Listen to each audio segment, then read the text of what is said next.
By far the most common question I get asked by friends or followers is, "Hey Derek, which 3D printer should I buy?" And that's an interesting question because there's a lot of factors that go into that. And there's some really big mistakes you can make if you don't know what you're looking for. And, let me give you a personal piece of advice. So when 3D printing, I'd been in the industry for a couple of years, and a big company came out with a large volume production printer, which at the time appealed to me because I was doing a lot of prototyping for myself and other people. And it had a 12 by 12 by 12 build volume, which was too good to be true. And at the time, the company had a good reputation. So I bought an untested printer. I bought 5 untested printers, all from 3D Systems, and not one of them made it more than a year. And one of them, the most expensive one, the Cube X, never really worked at all. They're all sitting in storage now, and I'll probably cannibalize them for parts. What's my point? My point is in this industry, it's easy to get wrapped up in the latest and greatest in both open source and production machines. And I think that's a trap for most people because a lot of times these brand new latest and greatest machines, they have this great idea and it's going to get there, but it's not quite there yet. And so as somebody who has built several printers, bought several printers, been involved in several Kickstarter campaigns, I can tell you if it sounds too good to be true, it usually is, especially with printers. So again, that's the first thing is don't get wrapped up in the hype. My advice is to ask yourself a couple of questions. Number one, what am I going to do with this printer? What do I need it to do? Am I a hobbyist? Am I going into business? Am I making parts for myself or others?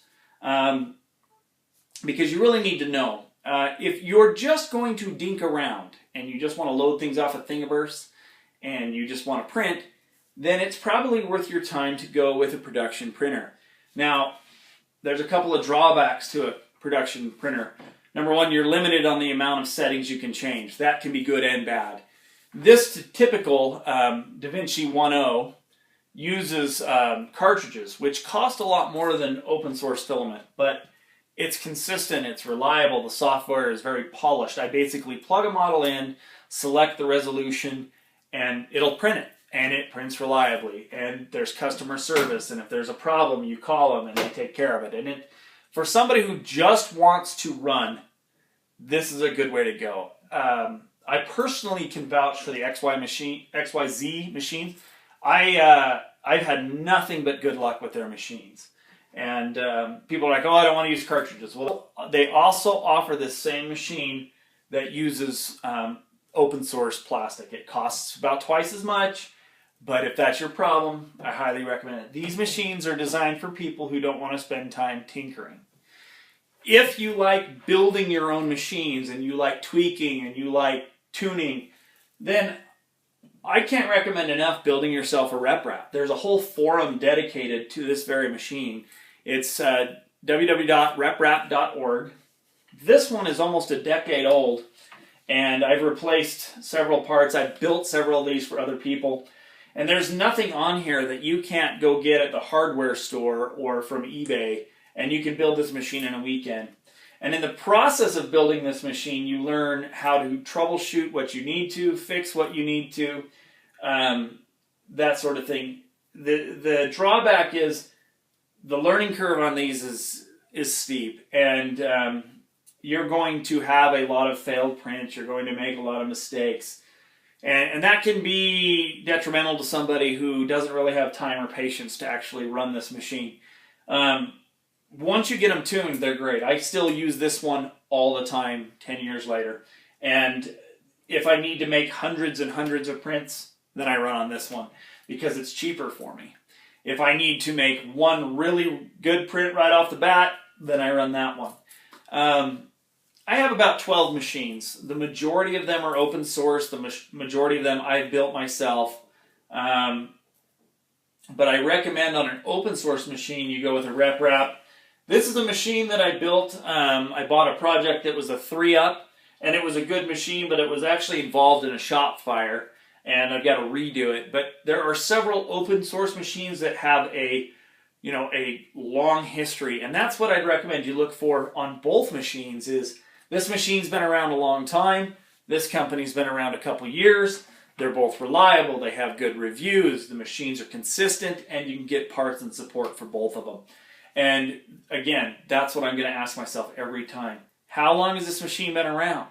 What do I do if it doesn't work? Is the company in Florida? Is the company in Taiwan? Is the company in Vietnam? Because if I can't get help and support for their machine, I'm going to end up tearing it apart and doing it a different way. So basically, again, it boils down to what you want to do with the machine. Fast, quick, and easy. Large volume, and I have time to tune it myself. I can't tell you how good this printer is because it is good. But it took a while to get there. But I learned so much when I was doing it.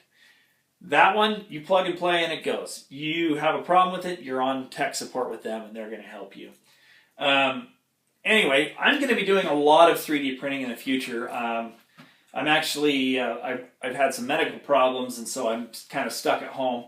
So I've got new printers coming. I've got new equipment coming. We're going to be doing reviews and builds and some prints, and we're going to go through that. So if you like the page, do me a favor, please subscribe. If you have questions or comments, please comment.